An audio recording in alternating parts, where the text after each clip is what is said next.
My dear friends, नमस्कार। आज की इस कड़ी में हम लोग बात करने वाले हैं डाटा एंट्री ऑपरेटर की परीक्षा में पूछे गए प्रश्न के ऊपर। प्रश्न पत्र के साथ साथ जो है हम लोग आंसर की भी देखने का प्रयास करेंगे, यानी प्रश्न पत्र के साथ साथ आपको उत्तर भी बताई जाएगी। आपकी जानकारी के लिए बता दें कि 20 अक्टूबर 2024 को प्रथम पाली में एएसयू की परीक्षा ली गई, वहीं द्वितीय पाली में जो है आपको डाटा एंट्री ऑपरेटर की परीक्षा ली गई। देर से एनालिसिस करने का कारण है प्रश्न पत्र का उपलब्ध ना हो पाना, इसको ध्यान में रखिए। इसी कारण से जो है आपको यह वीडियो देर से उपलब्ध करवाई जा रही है। वहीं आपके मन में किसी प्रश्न के आंसर को लेकर के संदेह हो तो आप अपने स्तर से उसको चेक कर लेंगे। हो सकता है कि मानवीय भूल के कारण किसी प्रश्न का आंसर भिन्न हो सकता है। हालांकि मेरी कोशिश रहती है कि आप तक जो भी सूचनाएं पहुंचाई जाए वो बिल्कुल ऑथेंटिक और करेक्ट हो। तो चलिए हम लोग देर न करते हुए प्रश्न पत्र की ओर चलते हैं। चलिए, और आज की इस कड़ी में जो है हम लोग सिर्फ और सिर्फ जीएस के पार्ट को देखने वाले हैं, इसको भी ध्यान में रखिए। चलिए देख लिया जाए। तो यहां से देख सकते हैं कि पहला प्रश्न है कि भारत के पहले रक्षा मंत्री कौन थे। तो भारत के पहले रक्षा मंत्री कौन थे? तो बलदेव सिंह थे। कौन थे? बलदेव सिंह। इसका सही जवाब होगा ऑप्शन डी। चलिए अगला प्रश्न देख लेते हैं। अगला प्रश्न है,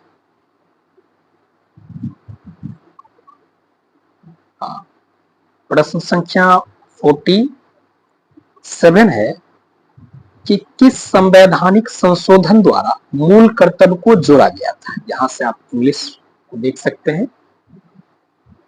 कि यह प्रश्न पूछा जा रहा है कि किस संवैधानिक संशोधन द्वारा मूल कर्तव्य को जोड़ा गया था। तो इसका राइट जवाब होगा 42वां संविधान संशोधन, यानी ऑप्शन ए बिल्कुल सही होगा।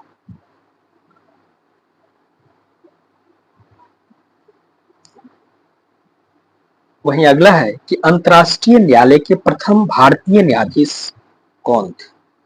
इस प्रश्न को ध्यान से पढ़िएगा। पूछा जा रहा है कि अंतर्राष्ट्रीय न्यायालय के प्रथम भारतीय न्यायाधीश पूछा जा रहा है, ना कि प्रथम न्यायाधीश पूछा जा रहा है। ध्यान रखिएगा, पूछा जा रहा है प्रथम भारतीय न्यायाधीश कौन थे। इसका सही जवाब होगा नागेंद्र सिंह। वहीं अगर प्रथम न्यायाधीश पूछा जाता तो आपको गुस्तावो गुरेरो हो जाता, लेकिन यहाँ पूछा क्या जा रहा है कि अंतर्राष्ट्रीय न्यायालय के प्रथम भारतीय न्यायाधीश कौन थे। कौन थे? नागेंद्र सिंह थे। चलिए अगला प्रश्न देख लेते हैं। प्रश्न है कि संसदीय समिति का अर्थ उस समिति से है जो क्या होगा? सदन द्वारा नियुक्त किया जाता है, सदन द्वारा निर्वाचित होता है, अध्यक्ष सभापति द्वारा नामित होता है। इस क्वेश्चन के अकॉर्डिंग और ऑप्शन के अकॉर्डिंग जो है इसका राइट जवाब होगा आपको सभी, यानी डी हो जाएगा। D for dawn. क्या हो जाएगा? सभी हो जाएगा।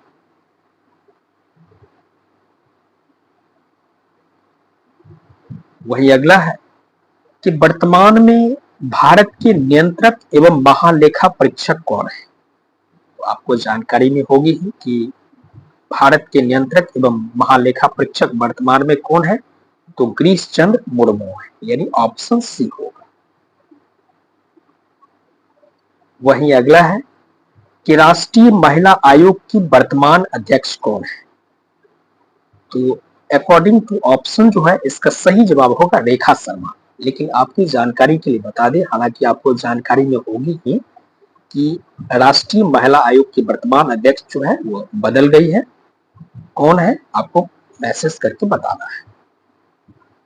लेकिन यदि निकट भविष्य में आपको पूछी जाती है, यदि रेखा शर्मा नहीं रहता है तो क्योंकि बदल गई है, लेकिन ऑप्शन के अकॉर्डिंग जो है तो बिल्कुल सही जवाब होगा रेखा शर्मा, क्योंकि जो नया में बनी है उनका ऑप्शन में नाम नहीं है। ये प्रश्न पत्र पहले का सेट किया हुआ है, इसलिए इसका सही जवाब रेखा शर्मा हो जाएगा।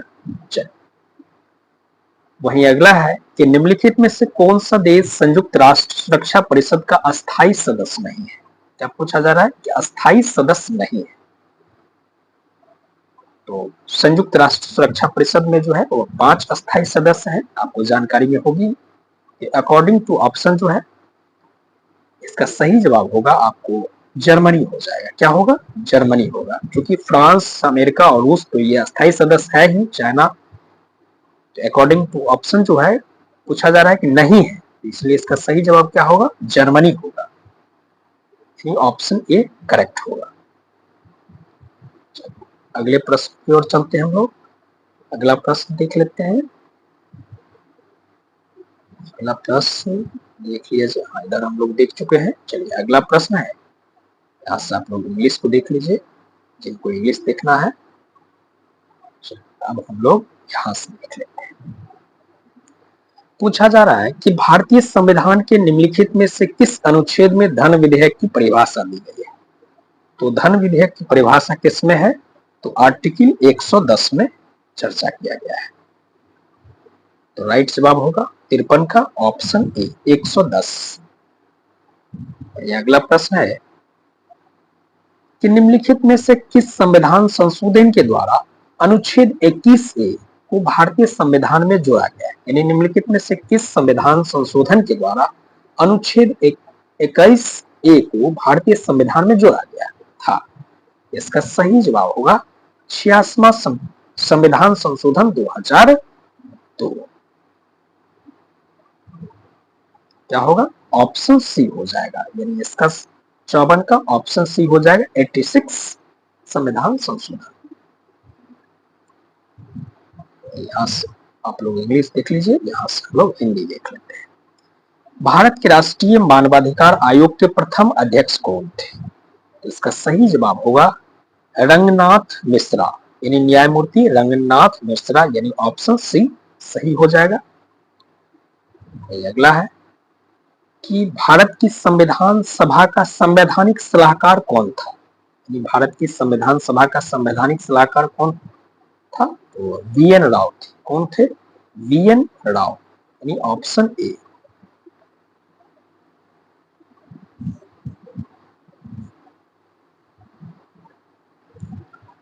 तो अगला प्रश्न है कि खुसरो किस मुगल बादशाह का पुत्र था? इसका सही जवाब जो होगा वो आपको जहांगीर हो जाएगा। क्या होगा? जहांगीर होगा। खुसरो किसका बेटा था? जहांगीर का बड़ा बेटा था, यानी ऑप्शन बी हो जाएगा इसका राइट जवाब। वहीं अगला है कि पृथ्वी दिवस कब मनाया जाता है? तो पृथ्वी दिवस जो है आपको 22 अप्रैल को मनाया जाता है, यानी ऑप्शन ए सही हो जाएगा। पृथ्वी दिवस कब मनाया जाता है? तो आपको 22 अप्रैल को मनाया जाता है। इसको हम लोग देख चुके हैं। चलिए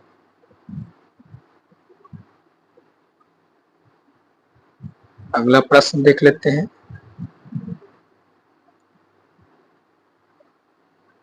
वही अगला प्रश्न है कि निम्नलिखित में से किस प्रदेश में पिग्मी पाए जाते हैं? तो अकॉर्डिंग टू ऑप्शन जो होगा आपको विषुवत रेखीय होगा, यानी ऑप्शन सी हो जाएगा। वही अगला है कि विश्व जनसंख्या दिवस कितने तारीख को मनाया जाता है?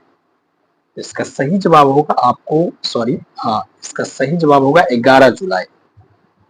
क्या होगा? 11 जुलाई, यानी विश्व जनसंख्या दिवस जो है हम लोग 11 जुलाई को मनाते हैं। कब मनाते हैं? 11 जुलाई। प्रत्येक वर्ष जो है हम लोग विश्व जनसंख्या दिवस 11 जुलाई को मनाते हैं। इसका सही जवाब होगा ऑप्शन डी। वहीं अगला है कि प्रथम भारतीय महिला जिसने 2000 में ओलंपिक्स पदक जीता, तो इसका सही जवाब होगा कर्णम मलेश्वरी। क्या होगा? Option A Karnam Malleswari. वही अगला है, अगला है कि आंध्र भोज के रूप में कौन जाना जाता है? तो आंध्र भोज के रूप में केडी राय को जानते हैं, यानी कृष्णदेव राय को जानते हैं।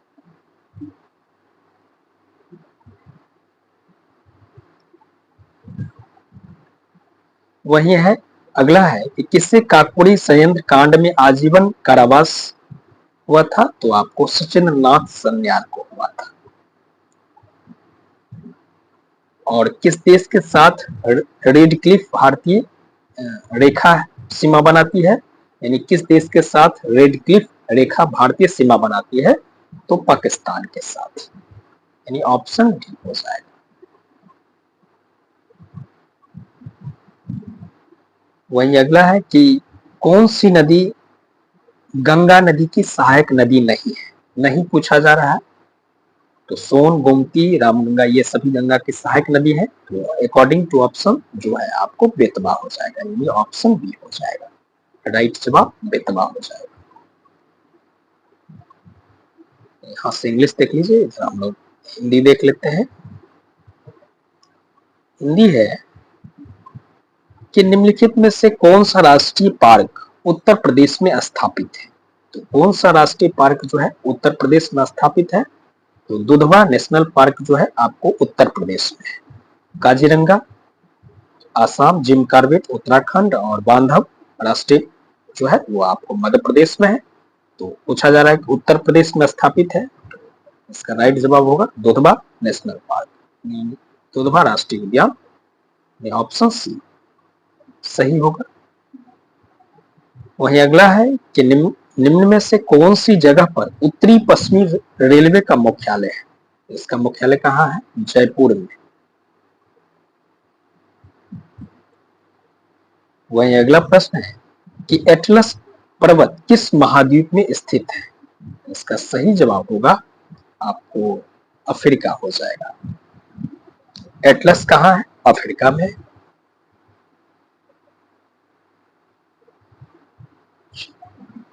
इधर से आप लोग इंग्लिश देख लीजिए, हम लोग इधर हिंदी देख लेते हैं कि सुंदर वन निम्नलिखित में से किस प्रकार के वन है। 69 नंबर प्रश्न पूछा जा रहा है कि सुंदर वन जो है वो निम्नलिखित में से किस प्रकार के वन है। तो किस प्रकार के वन है, तटीय या ज्वारीय वन है, यानी ऑप्शन डी जो होगा बिल्कुल सही होगा, तटीय व ज्वारीय या ज्वारीय वन। वही अगला प्रश्न है कि तहकीक ए हिंद यानी तहकीक ए हिंद किताब के लेखक कौन है। तो तहकीक ए हिंद किताब के लेखक है अल बरूनी। कौन है, अल बरूनी, यानी ऑप्शन सी इसका बिल्कुल सही होगा। ये तहकीक ए हिंद के लेखक कौन है, अल बरूनी, ऑप्शन सी इसका बिल्कुल सही होगा। वहीं अगला है प्रार्थना समाज की स्थापना डैश में हुई थी, यानी प्रार्थना समाज की स्थापना कहाँ हुई थी ये पूछा जा रहा है। किस जगह हुई थी, तो आपको महाराष्ट्र में हुई थी। कहाँ हुई थी, महाराष्ट्र, यानी ऑप्शन डी हो जाएगा राइट जवाब। वहीं अगला है कि परंपरा के अनुसार अलवारों और नैनारों की संख्या क्रमशः कितनी है, यानी अलवार की संख्या कितनी है और नैनार की संख्या कितनी है ये पूछा जा रहा है। यानी परंपरा के अनुसार अलवारों और नैनारों की संख्या कितनी है क्रमशः। तो इसका सही जवाब होगा 12 और 63, यानी ऑप्शन ए जो है राइट जवाब होगा 12 और 63। आगे देख लेते हैं।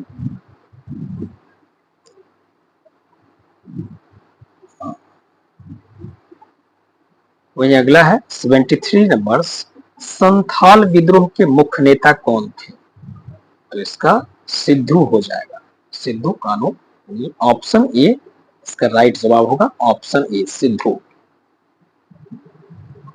वही अगला है कि भारत के राष्ट्रपति की क्षमादान शक्ति अनुच्छेद डैश से प्राप्त होती है। तो आर्टिकल 72 से प्राप्त होती है, आपको जानकारी में होगी ही।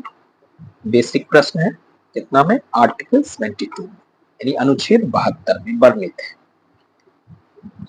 अगला देख लेते हैं, संघ तथा राज्यों के लिए लोक सेवा आयोग प्रावधान संविधान के किस अनुच्छेद में है। इसका सही जवाब होगा अनुच्छेद 315, यानी ऑप्शन बी हो जाएगा 75 का राइट जवाब, अनुच्छेद 315। आगे देख लेते हैं, हिंदी वाले प्रश्न को हम लोग देख लेते हैं इधर से कि नीति आयोग के उपाध्यक्ष की नियुक्ति कौन करता है। तो नीति आयोग के उपाध्यक्ष की नियुक्ति कौन करते हैं, तो प्रधानमंत्री करते हैं, यानी भारत के प्रधानमंत्री करते हैं, यानी इसका सही जवाब होगा ऑप्शन बी भारत के प्राइम मिनिस्टर यानी भारत के प्रधानमंत्री करते हैं नीति आयोग के उपाध्यक्ष की नियुक्ति। इनमें से किस राज्य में सबसे अधिक अनुसूचित जनजातियों की संख्या है? तो आपको मध्य प्रदेश में है यानी एमपी में 6 है। ज्ञानपीठ पुरस्कार प्राप्त करने वाली पहली महिला कौन थी? तो आशापूर्णा देवी थी। ज्ञानपीठ पुरस्कार प्राप्त करने वाली पहली महिला कौन थी? तो आशापूर्णा देवी थी। यानी इसका सही जवाब होगा ऑप्शन डी। इधर से हम लोग हिंदी के प्रश्न को देख लेते हैं। चलिए, राज्य के नीति निर्देशक सिद्धांत किस देश के संविधान से लिए गए हैं? ये भी बेसिक प्रश्न है। तो कहां से लिए गए हैं? आयरलैंड से। यानी नीति निर्देशक सिद्धांत जो है किस देश के संविधान से लिए गए हैं? तो आयरलैंड के संविधान से। ये ऑप्शन है।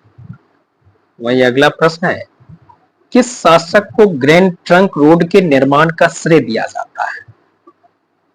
इसका सही जवाब होगा ऑप्शन डी, शेरशाह सूरी। यानी किस शासक को ग्रैंड ट्रंक रोड के निर्माण का श्रेय दिया जाता है? तो शेरशाह सूरी। इनमें से किस शहर को दक्षिण भारत का मैनचेस्टर कहा जाता है? यानी दक्षिण भारत का मैनचेस्टर किसे कहा जाता है? तो कोयम्बटूर को। यानी ऑप्शन ए हो जाएगा इसका राइट जवाब। वही अगला है कि अक्टूबर 1959 में पंचायती राज भारत में सर्वप्रथम आरंभ किया गया। कहां किया गया? तो राजस्थान के नागौर। यानी ऑप्शन ए राइट जवाब होगा। वही अगला प्रश्न है कि यदि पंचायत भंग होती है तो किस अवधि के अंदर निर्वाचन होंगे? यानी कितने दिन के अंदर जो है यदि पंचायत भंग होती है तो कितने दिन के अंदर चुनाव करवा ली जाएगी? यही पूछने का आशय है। तो इसका राइट जवाब होगा आपको 6 माह। कितना दिन? 6 माह। यानी 6 महीने के अंदर जो है वो चुनाव करवा ली जाएगी। वही अगला है कि निम्नलिखित में से भारत में पहला नगर निगम कहां स्थापित हुआ था? यानी निम्नलिखित में से भारत में पहला नगर निगम कहां स्थापित हुआ था? इसका सही जवाब होगा मद्रास। क्या होगा? मद्रास होगा। आगे देख लेते हैं कि भारत में यानी वर्तमान में भारत में उच्च न्यायालय कितने हैं? तो आपको जानकारी में होगी कि वर्तमान में भारत में उच्च न्यायालय कितने हैं? तो 25 यानी 25 हाई कोर्ट वर्तमान में भारत में है। तो ऑप्शन डी हो जाएगा। इधर आप मैथ के प्रश्न देख सकते हैं, किस तरह के प्रश्न पूछे गए हैं। यहां से आप देख सकते हैं मैथ के प्रश्न।